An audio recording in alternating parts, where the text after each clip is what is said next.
Muy buenos días para todos, bienvenidos a la Guardia. Hoy vamos al resumen de los principales artículos del mes de abril. Entonces, primero empezamos con el Rheumatologist. Como saben, es un diario que tiene algunos artículos de interés y que nos puede dar algunos resúmenes de algunos temas que son sumamente interesantes. El primer tema es un artículo que lo que trata es acerca del síndrome de burnout en reumatología y cuáles son las estrategias que se pueden utilizar tanto a nivel de la práctica por parte de las empresas como de los reumatólogos, que realmente es un tema que a todos nos compete. El segundo tema es presentación que se hace con respecto a los riesgos de inflamación y infección de los inhibidores JAK versus los anti-TNF y que nos habla de realmente en el resumen del estudio de cohortes y nos muestra cuáles son las diferencias en cuanto a riesgo y nos muestra que realmente los pacientes con inhibidores JAK tienen más incidencia del zóster con el doble de riesgo y del resto de los relativamente comparados. Entonces nos consolida un poquito más los datos que ya teníamos. Con respecto a Arthritis Rheumatologist, en Arthritis Rheumatología tenemos un Journal Club que ellos resumen algunos de los estudios más interesantes que han tenido en esta edición, que es una forma fácil de, digamos que navegar por algunos de estos artículos en cuestión de 5 minutos, se lo recomiendo profundamente. Hacer una revisión del dolor, una revisión de acceso libre, que yo creo que los médicos de reumatología estamos acostumbrados a tratar el dolor, pero no tenemos tanto conocimiento de fisiopatología y pues digamos que trabajamos de manera conjunta con otras especialidades, entonces es una revisión importante y es una revisión que nos podría servir a todos. También hablan de los criterios para el síndrome antiinflamatorio con la de desarrollo de un score para hiperinflamación asociada a vacunación de COVID-19, que pues, digamos que el COVID siempre puede volver, entonces es importante tenerlo presente. También hablamos de la respuesta a rituximab en pacientes con lupus, donde ellos encuentran que realmente los distintos perfiles de ancestría tienen distintas respuestas a rituximab y esto podría mostrar parte de, digamos que la respuesta a ciertos tratamientos y profundicen al aspecto de que distintos pacientes necesitan distintos tratamientos y que cada vez debemos, muy parecido a oncología, optimizar esa tipificación de los pacientes.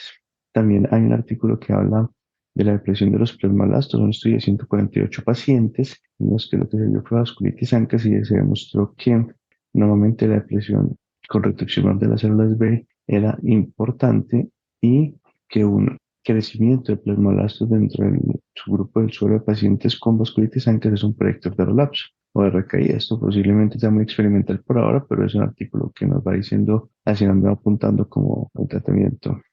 También encontraron la baja concentración de anticuerpos contra el C5A como digamos, un marcador de recaída de los pacientes y de actividad. Y esto es importante porque esto pudiera ser una nueva marcación y unos nuevos, digamos que, biomarcadores que nos lleven hacia a una mejor evaluación de los pacientes. Esto es interesante porque digamos que en la recaída de la vasculitis en cas no tenemos tantas evidencias sobre un muy buen marcador serológico para seguimiento y podría ser de importante utilidad toda vez que el tratamiento con rituximab conlleva unos riesgos importantes, unos costos importantes, pero no tratarlo y el riesgo de la recaída pudiera ser también conllevar a un riesgo importante de complicaciones y de morbilidad. Ahora vamos a continuar con la revista CR Orphan Rheumatologist, que es una revista de acceso libre y que normalmente nos permite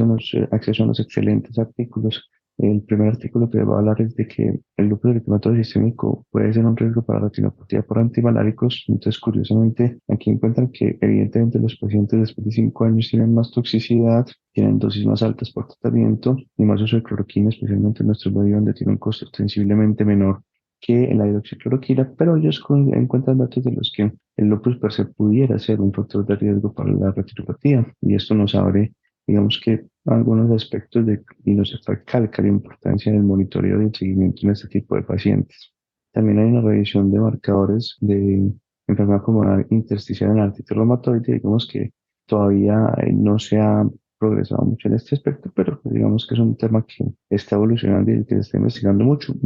Quizás si tienen poco tiempo, no les recomiendo porque este es un estudio que todavía no tiene conclusiones grandes, pero si quieren profundizar y adelantarse un poco en los temas que se están tratando, pudiera servirles. Y la otra cosa es que Guselkumab, que es el inhibidor de la interleuquina 23, ha mostrado estudios en dactilitis en pacientes con artritis psoriásica, y esto nos habla de digamos que nos da más información sobre algunas manifestaciones que típicamente no tienen tanta información dentro de espondiloartritis como es la dactilitis. También tenemos el PMG Open Journal, que es el del British Medical Journal. Aquí tenemos otros artículos que son importantes, como por ejemplo la importancia de gotas en la población joven. Precisamente nosotros decimos que la gota es una enfermedad de la población vieja, pero con la obesidad y los cambios de hábitos se está volviendo cada vez más importante en nuestro medio. Y este artículo es importante porque nos muestra que disminuir, hacer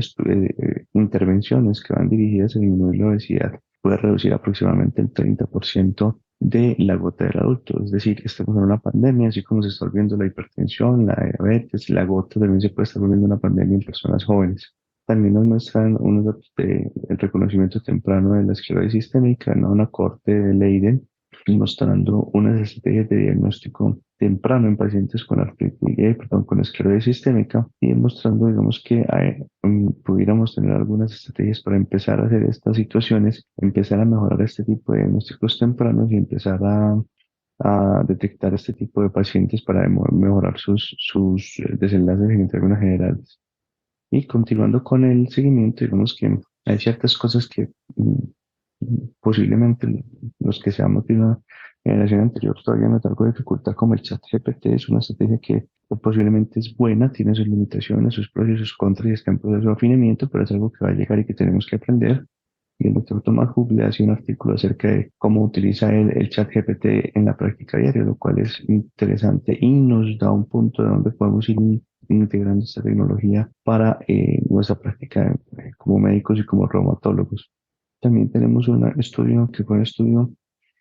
alemán donde se utilizó un registro alemán de 2.314 casos de pacientes sin vacuna, doblemente vacunados y triplemente vacunados para COVID. Y lo que muestra es que los pacientes que estaban vacunados tenían menor hospitalización que los pacientes que no tenían hospitalización, lo que habla del efecto benéfico de la vacuna en la población reumatológica. Esto quizás no sea particularmente nuevo, pero son datos que nos permite reforzar la importancia de vacunas en una población antivacunas, donde digamos que la plaga de las antivacunas está cada vez causando más efectos adversos en cuanto algunos pacientes se vacunan, y eso podría afectar incluso la inmunidad grupal en algunas enfermedades. También tienen un análisis acerca de si se debe suspender metotrexate en una editorial o no antes de la vacunación, que es un tema que tiene evidencia en algunas infecciones y en algunas no, y es un dato pues, que posiblemente nos deba y motivar a estudiar, porque digamos que cada vez la vacunación se está volviendo más cercana para el reumatólogo y cada vez se está volviendo más necesario dominar este tipo de temas. Hay un artículo también de metrorexate en pacientes con artritis idiopática juvenil. Este es un estudio en el que se encontraron 92 pacientes en el cual se comprobaron los que tenían metrorexate o no, y demostró un efecto protector de metrorexate en los pacientes. Esto es interesante para la práctica pediátrica, añade más elementos y más información respecto a la historia natural de esta enfermedad y a la importancia del metrorexate. También tenemos publicación de secukinumab en el estudio Future 5, donde se presentan ya los resultados de 2 años de esos datos con 996 pacientes, 222 en secukinumab, 150 miligramos, 220 en la carga de 150 y 122 sin carga, y lo que se muestra es que hay una inhibición del daño estructural y progresión, lo que sigue añadiendo datos acerca del efecto de los biológicos en general y de secukinumab en particular e inhibidor de interleuquina 17 con respecto al daño articular. También hablan de una editorial acerca de los diferentes subtipos de comorbilidades de los pacientes con espondiloartritis. Y hay artículos, también hay un artículo acerca de cuál es el mejor método para el seguimiento para la artritis reumatoide, donde nos habla de la superioridad del SDAI y el CDAI, pues que ya es algo que ya se sabe, pero que confirma que posiblemente el CDAI y el SDAI Low Disease Activity sea posiblemente la mejor meta o el mejor punto o la mejor brújula que debamos tener al momento de tratar nuestros pacientes. También tenemos un estudio de los criterios de la CR de 2022, donde encontramos los pacientes con artritis de células gigantes que están manejados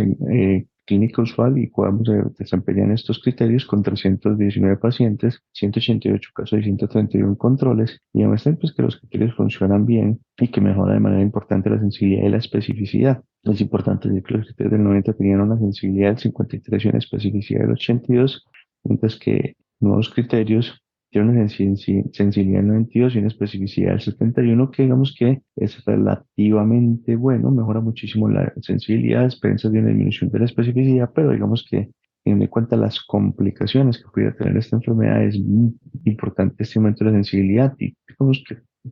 estamos dispuestos a aceptar esa disminución de la especificidad. También tienen un artículo, que es un artículo de la importancia y el significado de los anticuerpos ANCA, es un estudio de casos y controles retrospectivos, y dicen que realmente, ellos dicen que las anticuerpos PR3 y MPO pueden servir para discriminar los pacientes con vasculitis, especialmente con nivel de 75 unidades por mililitros. Entonces, lo que ellos hicieron acá fue que cogieron pacientes que tenían MPO positivo y PR3 positivos en 8 años y lo que buscaron fue que buscaron pacientes con enfermedades autoinmunes o simuladores. Y lo que ellos encontraron es que cuando ellos tenían el título 65, el valor predictivo negativo era de 0,98. Quizás no es tan útil con ese nivel tan alto, pero por lo menos es un dato que a usted le puede servir el día de mañana en caso de que encuentre un paciente claramente seropositivo para decir que está en presencia sin lugar a dudas de una vasculitis. Y con respecto a los anales of the rheumatic disease, que son digamos que como el journal más importante desde el punto de vista de los celular, tenemos un artículo que es interesante que muestra por primera vez el efecto de la prednisolona y el inhibidor del emetor sirolimus sobre la fibrosis retroperitoneal, mostrando una disminución de la inflamación del 70%, incluso efectos antifibróticos que son importantes y que nos hablan de posiblemente un nuevo paradigma que pudiera implicar un tratamiento, bien sea con sirolimus o multitarget con micofenolato sirolimus, quizás en el futuro para considerar en esta enfermedad donde realmente es tan importante evitar la fibrosis, que es un paso ya casi irreversible. También muestran un dato del efecto de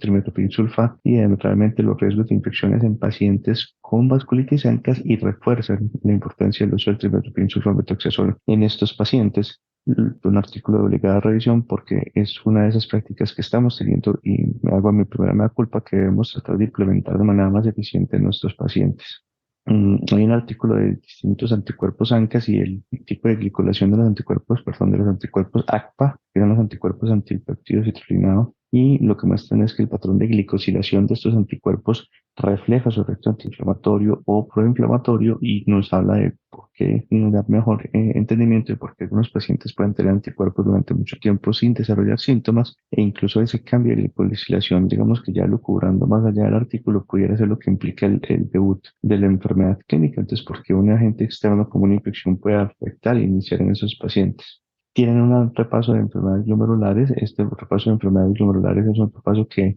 nos sirve muchísimo porque nosotros nuevamente estamos en constante contacto con pacientes con enfermedad glomerular y requerimos su manejo. Y finalmente, hay una recomendación para el manejo de pacientes con enfermedad reumatológica y ese paciente con enfermedad reumatológica y